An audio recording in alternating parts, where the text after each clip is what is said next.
समाजातील तरुणावर खोटा गुन्हा दाखल। 4 जुलै रोजी धर्माबाद बंद आणि धडक मोर्चा।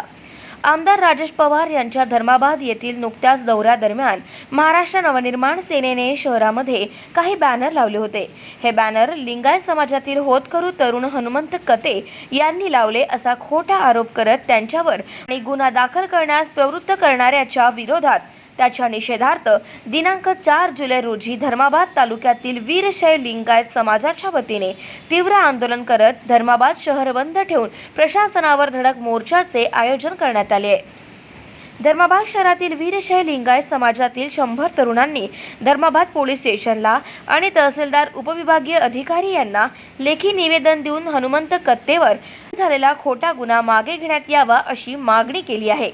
लोकप्रतिनिधी सातत्याने लिंगायत विरोधी भूमिका घेतात, त्यामुळे याही तालुक्यातील समाजातील अनेक युवकांवर गुन्हे दाखल केल्यामुळे संतप्त समाजाच्या भावना तीव्र आहे।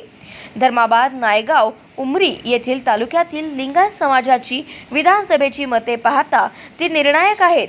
ही नाराजी निश्चितच भोवली तर उद्याचे राजकीय चित्र बदलू शकते असेही राजकीय विश्लेषकांचे मत आहे। त्यामुळे लोकप्रतिनिधींनी संयमाची भूमिका घेत या प्रकरणाचा निपटारा करावा असेही अनेक जण बोलून दाखवत आहे।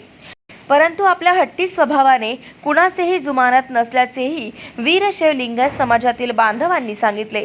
त्यामुळे हा लढा आगामी काळात अधिक तीव्र झाला तर मात्र लोकप्रतिनिधी यांचे राजकीय नुकसानच होईल हे मात्र निश्चित। N4 न्यूजसाठी सिद्धेश्वर मठपती, ब्युरो चीफ। नमस्कार मित्रांनो, N4 न्यूज मराठीमध्ये आपलं सर्वांचं स्वागत आहे। आज आपण सर्व समाजावरती जे अन्याय होत आहे त्या कोणाच्या दडपशाहीनं होत आहे का हुकुमशाहीनं होत आहे, त्या काल परवा 4-5 दिवसाखाली जे गुन्हा केलेला आहे तो कोणताही कारण नसताना अनेक समाजावरती आणि वीरशैव लिंगायत समाजावरती विनाकारण हा एक व्यावसायिकावरती गुन्हा दाखल केलेला आहे। त्यानिमित्त समस्त वीरशैव लिंगायत अनेक समाजातील इथं बांधव आपल्या इथं या ठिकाणी तहसील कार्यालय इथं जमलेले आहेत। आपण SDO मॅडमला सुद्धा निवेदन दिले आहे। आपण पुढची योजना काय, आपण पुढील गुन्हे जर मागे घेतले नाहीत तर आपण काय करणार आहात, आपलं काय दिशा आहे पुढची?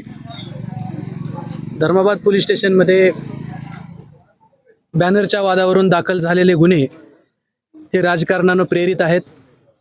कुठल्याही समाजाच्या भावना दुखवण्याचा कोणाचाही हेतू नव्हता आणि जर तसं कोणाला काही वाटलं असतं, भावना दुखावल्या असत्या तर त्यांना बोलावून समजावून समज देऊन सुद्धा हे प्रकरण मिटलं असतं। परंतु विनाकारण ह्या विषयाचा प्रोपोगंडा करून समाजातील निरापराध आणि ज्यांनी कुठलाही त्यांचा हेतू नव्हता अशा दोन्ही तरुणावरचा, सचिन रेड्डी आणि हनुमंत कत्ते यांच्यावर दाखल केलेला गुन्हा हा खोटा गुन्हा आहे। त्याच्या संदर्भात धर्माबाद तालुक्यातील सर्व समाज संघटना, वीरशैव लिंगायत समाज आणि इतर सर्व समाजाच्या सगळ्या संघटना एकत्र आलेल्या आहेत। उद्या येणाऱ्या 4 तारखेला धर्माबाद बंदची हाक ह्या सर्व संघटनेच्या वतीनं व समाजाच्या वतीने देण्यात आलेली आहे।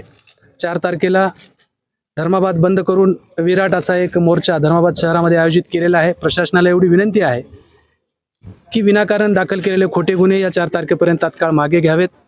शहरातलं वातावरण, सलोख्याचं वातावरण बिघडू देऊ नये, कारण यामध्ये असा एवढा मोठा विषय नसताना सुद्धा हा विषय राजकीय दृष्ट्या मोठा केला जात आहे। त्यामुळे माझी प्रशासनाला विनंती आहे की कुठलीही चौकशी, कुठलाही तपास न करता हे जे दाखल झालेले गुन्हे आहेत ते त्वरित मागे घेण्यात यावेत आणि या तरुणावर जो अन्याय झालेला आहे समाजाचा तो मागे घेण्यात यावा अशी आमची प्रशासनाला विनंती आहे। आता उपविभागीय अधिकारी व तहसीलदारांना आम्ही निवेदन दिलेलं आहे। 4 तारखेला मोठ्या प्रमाणामध्ये वीरशैव लिंगायत समाज व धर्माबाद तालुक्यातील सर्व हिंदू समाज संघटनेच्या वतीनं धर्माबाद बंदची हाक देत आहोत। धन्यवाद साहेब। आता समस्त दिनांक 4 गुरुवार रोजी समस्त लिंगायत समाज व अनेक हिंदू समाज यांच्या वतीनं सचिन रेड्डी व हनुमंत कत्ते यांच्या विरुद्ध विनाकारण हुकुमशाहीने जे गुन्हे दाखल केलेले आहेत ते गुन्हे मागे घेण्यात यावा अशी सर्व समस्त हिंदू समाज बांधवांच्या वतीनं, वीरशैव लिंगायत समाजांच्या वतीनं तहसीलदार, पोलीस प्रशासन, संबंधित प्रशासनाला निवेदन देण्यात आले आहे।